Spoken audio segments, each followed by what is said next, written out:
moi, en tant que maire, vous savez, dans le Gourma, toutes les maires ont toujours travaillé en étroite collaboration avec le projet. De même que les communautés que je viens de citer tout de suite. Donc au niveau de chaque commune, par rapport au programme de Will Foundation, on a eu à faire des conventions communales, des conventions intercommunautaires, des conventions intercommunales qui sont là.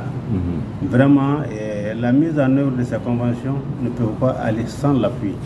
Nous attendons du projet vraiment un appui conséquent pour nous accompagner dans la mise en œuvre de nos conventions. Deuxièmement, nos communes ont également des plans communaux de gestion des ressources naturelles. La mise en œuvre de ces plans également ne saurait aller sans un appui extérieur. Troisièmement, le renforcement des capacités et des élus et des jeunes, bref, de tous les acteurs, mais essentiellement des éco-gardes.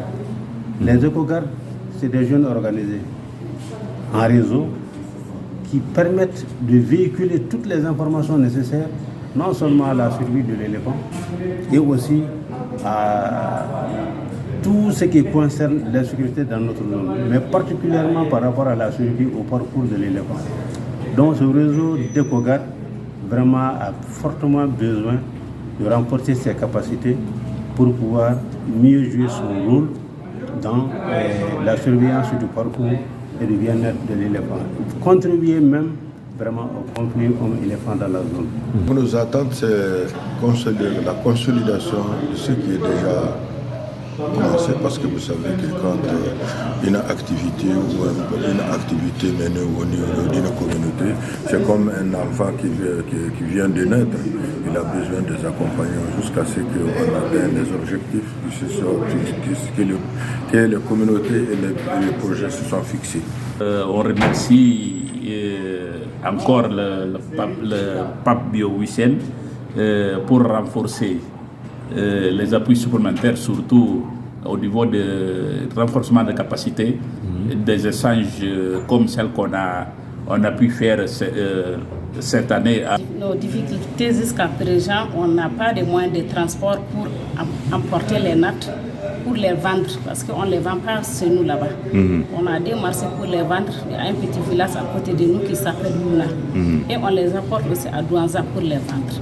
Donc on n'a pas les moyens de transport pour les vendre. On n'a pas là où stocker les nattes aussi pour que les termites ne les mangent pas. Donc on veut un autre financement, on veut une application aussi encore pour la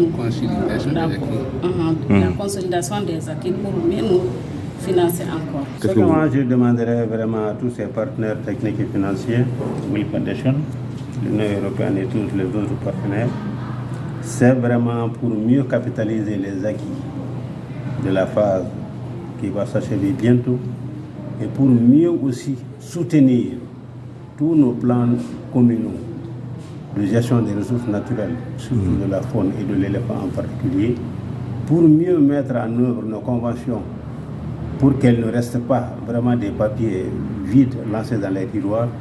Nous voulons vraiment leur accompagnement conséquent pour la mise en œuvre de tous les plans, de toutes nos conventions et que nos capacités soient fortement renforcées. Mes remerciements particuliers à l'USN, à la Papio, à l'UMO, à la CEDEAO, précisément à la World Foundation qui nous a permis, Fondation à l'Union européenne et qui nous a permis d'être là aujourd'hui pour les comités de suivi régional du Papio. Je remercie vraiment surtout les gens qui ont mis ces enveloppes Papio, l'Union européenne, l'UMO, de ce qui est déjà fait. La recommandation la plus forte, c'est de consolider ce qui est déjà à cette place et d'un accompagnement jusqu'aux objectifs qu'on s'était assignés. Je vous remercie.